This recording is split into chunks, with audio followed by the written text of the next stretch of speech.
So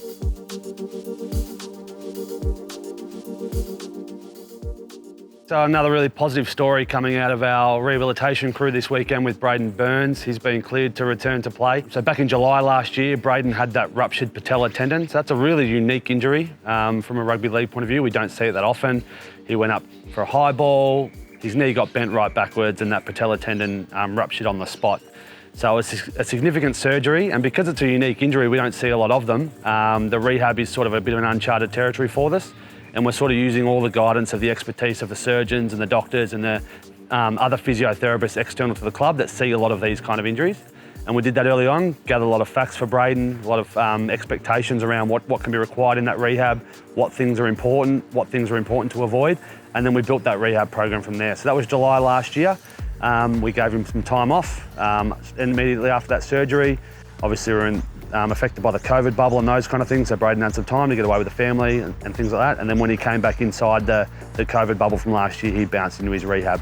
Braidon spent a lot of time with us here in the off-season, early mornings here on his own with the physiotherapy team and the strength and conditioning team to try and get him back to training and playing as soon as possible. What we found early on from Braidon's point of view is that he really became a big energy for the group. So even though he was spending a lot of time in his own rehab running and that kind of stuff, it was really important for us to keep him around the NRL training squad. And he developed some of those leadership qualities through that. We also found in that time that Braidon got to spend a lot of time developing his off-field stuff, and that was a really good distraction for him as well.